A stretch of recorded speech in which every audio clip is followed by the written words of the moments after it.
Ce genre d'amour inconditionnel est ce que les jumeaux sont ici, pour revivre de la perspective physique. Nous savions que nous oublierions cet amour, une fois que nous serions venus sur Terre, que nous prendrions peur, honte, culpabilité, inquiétude, et tous les autres modèles humains, mais nous étions si confiants dans notre amour, que nous nous sommes portés volontaires pour venir ici. Être les porteurs de modèles de ces énergies vibrationnelles incroyablement élevées.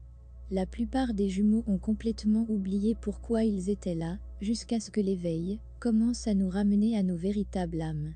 Sous toutes les énergies de la Terre et les croyances et la négativité que nous avons prises, se trouve le noyau de l'amour inconditionnel que nous partageons avec notre flamme jumelle.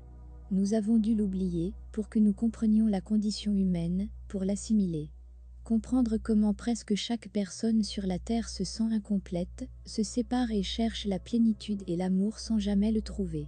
Mais une fois que l'éveil et l'ascension commencent pour les flammes jumelles, nos âmes commencent à nous ramener au souvenir, à nouveau à ce noyau d'amour inconditionnel.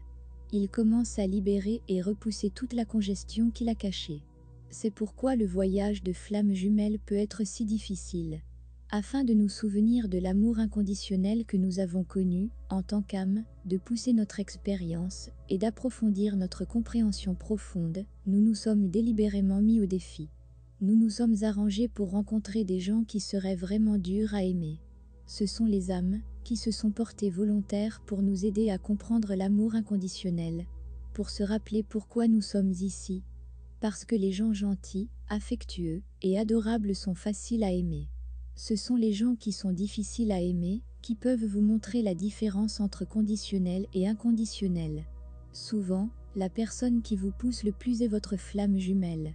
Souvent, la raison en est que blessé est un enseignant incroyable. Il brise les barrières que nous avons construites et nous rappelle qui nous sommes réellement.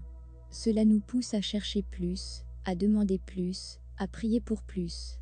Blessé nous pousse à la limite de ce que nous allons tolérer. Il nous fait effectuer des changements et prendre des risques et nous ouvrir à ce que nous aurions pu être trop à l'aise ou coincés pour s'en soucier. Il peut être difficile d'accepter que nous, en tant qu'âme, pouvons nous organiser pour que des épreuves et des défis surviennent dans nos vies. Les gens qui nous blessent le plus sont ceux qui nous font part de nos problèmes et, en fin de compte, ce sont eux qui nous aident le plus. Ils nous font regarder plus en profondeur, ils nous déclenchent. Et au-dessous de tout cela, il y a la compréhension. Si vous voulez rendre le voyage plus fluide, pour montrer à votre âme que vous êtes prêt à vous éloigner de l'éveil spirituel, commencez à chercher la lumière à l'intérieur de tous ceux que vous rencontrez. Cherchez l'enfant en eux, l'âme en eux, la personne blessée à l'intérieur. Regardez derrière la façade. Quand vous commencerez à voir cela, vous commencerez à vous ouvrir à l'amour inconditionnel.